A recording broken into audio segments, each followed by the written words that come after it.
आज तो मोदी जी के नेतृत्व में भारत दुनिया की एक ताकत बन रहा है। सुरक्षा का बेहतर माहौल मिल रहा है। कांवड़ यात्रा भी चल रही है। सुरक्षा का कोई इश्यू नहीं है। पर्व और त्योहार शांतिपूर्ण तरीके से मनाए जा रहे हैं। लेकिन मैं पूछना चाहता हूं, जिन लोगों ने झूठ बोल करके आपके सामने आकर के तमाम बातें कही थी, 1 लाख रुपए का बॉन्ड भरवाया था, क्या हुआ उस 1 लाख रुपए का?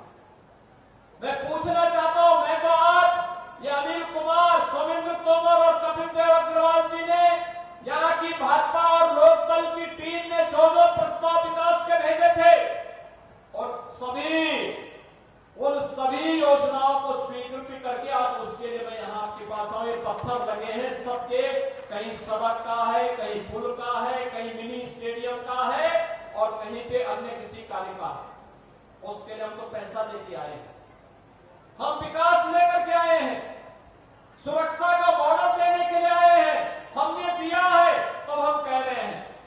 लेकिन समाजवादी पार्टी का मॉडल क्या है? ये उनका मॉडल वही है जो आपने अभी कन्नौज में नवाब ब्रांड देखा है।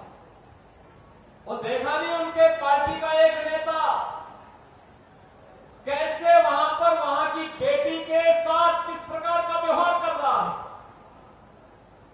कैसे वहां उनकी पार्टी का नेता मोइन खान अयोध्या में एक निषाद बेटी के साथ किस प्रकार का व्यवहार करता है और कैसे इनके द्वारा लखनऊ में, इनके नेताओं के द्वारा लखनऊ में एक बेटी के साथ दुर्व्यवहार करने का दुस्साहस किया जाता है और जब उस पर कार्रवाई होती है तो समाजवादी पार्टी के मुखिया बड़ी बेशर्मी के साथ उन दुष्कर्मियों के साथ खड़े होते हुए दिखाई देते हैं। बहनों और भाइयों, जो समाज अपनी बेटी और अपनी बहनों की रक्षा नहीं कर सकता उसका कोई भविष्य नहीं होता है और इसीलिए तो हम लोग आए हैं।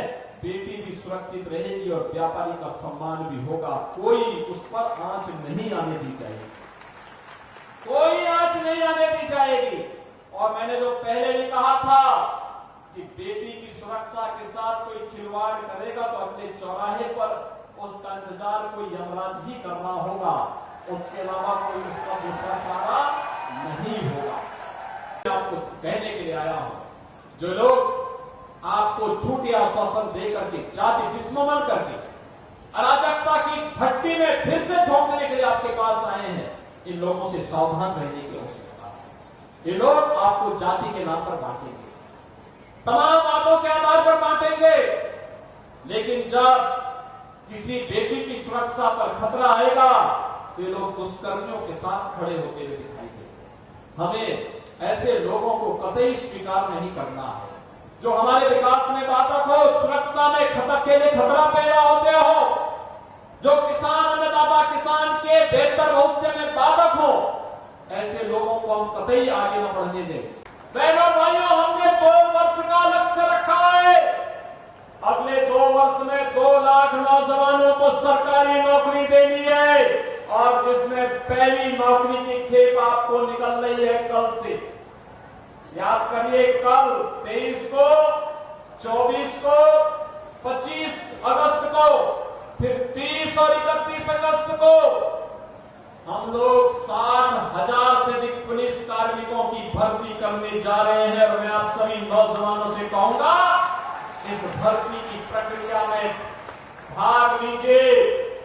कोई माई का लाल आपकी योग्यता पर प्रश्न नहीं खड़ा कर पाएगा। अगर किसी ने खड़ा किया तो उसके लिए उत्तर प्रदेश सरकार ने जेल के रास्ते खोले हुए हैं। जो नौजवानों के भविष्य के साथ खिलवाड़ करेगा उसकी संपत्ति को जब्त करेंगे और उस संपत्ति को गरीबों में बांटने का कार्य भी करने का कार्य हमारी सरकार करने जा रही है। बहनों भाइयों, एक तरफ 2 लाख नौजवानों के लिए नौकरी और दूसरी तरफ याद करिए 2017 के पहले क्या होता था। 2017 के पहले दंगे होते थे, गुंडागर्दी होती थी, न बेटी सुरक्षित थी, न व्यापारी का सम्मान था, न अन्नदाता किसान को योजना का लाभ मिलता था, न किसी प्रकार की कोई योजना अधिकार मिल पाता था। आज तो मैं कह सकता हूं, जब मैं आपके पास आया हूं तो आज मैं घोषणा करने की स्थिति में हूं कि बेटी भी सुरक्षित रहेगी, व्यापारी का सम्मान भी होगा, अन्नदाता किसान को सिर माथे पर बिठा करके उसको शासन की योजना का लाभ भी मिलेगा और मोराना चीनी मिल को सुंदरीकरण विस्तारीकरण की योजना के साथ जोड़ने के लिए आपको आश्वस्त करने के लिए भी आज मैं आपके पास आया हूं।